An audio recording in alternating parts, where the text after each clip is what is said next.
All right, let me take another stab at trying to illustrate what this relationship between us and God looks like, how that relates to grace and faith, and how we can't exaggerate either one, and they're both necessary. And maybe this will make us appreciate that much more. I'm Zach. This is The Average Christian, a project about what it means to have a relationship with God and how do we live that out in practical terms. I want to ask you again, if this video helps at any point before you click off, hit the like button and help us out, help get the word out about this channel. All right, so Jesus and his disciples are on a boat. They're in a storm. It's happened more than once, and this is in Matthew chapter 14. So this is Peter and Jesus in a story that you know, an account that you know, and have probably heard for years and years and years. And so after he had dismissed the crowds in verse 23, he went up, Jesus did, on the mountain to pray by himself. And when evening came, he was there alone. But the boat by this time was a long way from the land, beaten by the waves, and the wind was against them. In the fourth watch of the night, he came to them, walking on the sea. But when the disciples saw him walking on the sea, take a second there. This is part of the relational aspect too, is to be amazed with Jesus. Fear. I mean, it's the middle of the night. Fear has to enter into this. Amazement, all of the above, not knowing what they're seeing. This is not every day for anybody then or now. So he comes walking on the sea, and the disciples see him walking on the sea. They're terrified, of course, and said, "It's a ghost." And you and I think, yeah, they do this ghost hunter. I think the ghost hunter people are probably genius level, because they've been paid for years and years. It's one of the longest or most successful shows on whatever network it's on. Not slamming it. If you like it, cool. My wife loves that stuff. But they are genius because they are getting paid and have all this equipment to still go out and see if anything's there. We don't really know. We're not sure. We think we heard this. We'll analyze that. So to actually see something like this, though, and have an experience like this, you know, it's right there in front of them, and there is this figure coming across the sea, and I can imagine the terror on their faces and their cries. They cried out in fear, and immediately Jesus spoke to them saying, "Take heart, it is I. Do not be afraid, it's me." And Peter answered him, "Lord, if it's you, command me to come to you on the water." He said, "Come." So Peter got out of the boat and walked on the water and came to Jesus. How do you explain that? Not explain it in terms of defining it.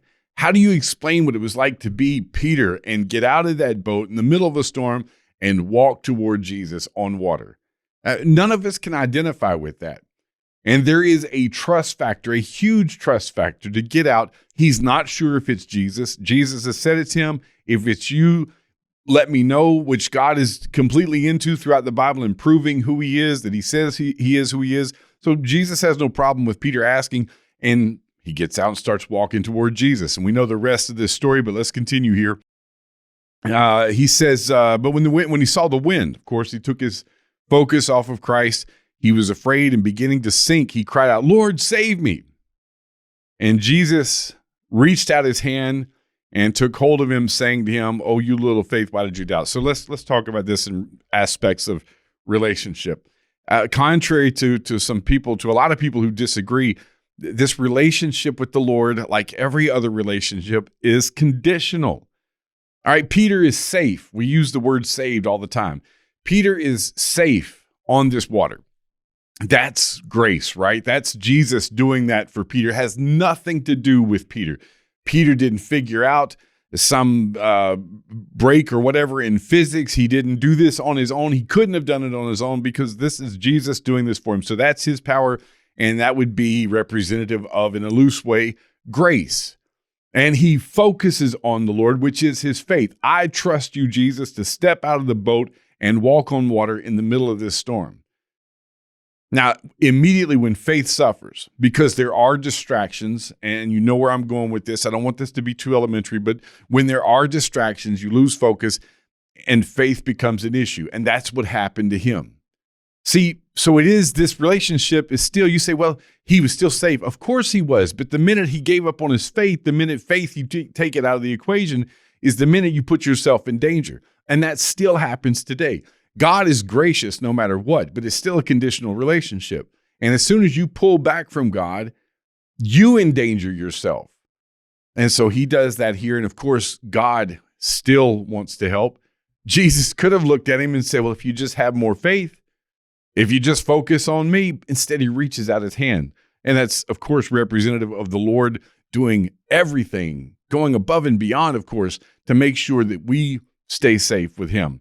And so in his graciousness, Jesus reaches out to Peter, grabs his hand, and still reprimands him too. And you'll find that in the Bible as well. When you and I don't not just behave, but believe and exhibit that faith and have that faith and hold on to it, then we're reprimanded by the Bible. That's why a lot of people have trouble with it. We don't like hearing that we're wrong. And Jesus reprimands him, probably in the worst thing he could say to him. Why did you doubt? First, he says, you of little faith, which in spiritual terms is a huge insult. But notice, it takes God's grace to do for us what we can't do for ourselves. It takes our faith, and in that cooperation, in those conditions, it works. Peter is safe on the water. Jesus is welcoming him through his power and so forth. And I hope that it's just one more way. Some of you are probably, if you've watched a lot of these videos, you may be tired. You may be saying, why didn't he go on to something else? Why does he keep harping on this? Because I keep hearing the same things, that it's all God's grace and that it has nothing to do with us. That doesn't work. That doesn't fit in so many different ways in the Bible. Then I hear other people so focused on what we're doing that God really has no power. And so I'm trying to find this or illustrate this balance and help you find and understand this balance. And maybe through this, what we've heard so many times, we can see that relational, conditional aspect.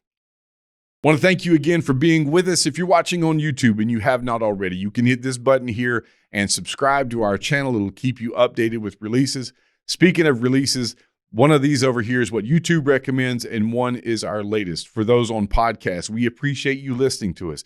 And if you haven't, would you please subscribe, rate, and review us? And for everyone, the whole point of this is a work of love to help other people. If this will benefit somebody else, please share it with them.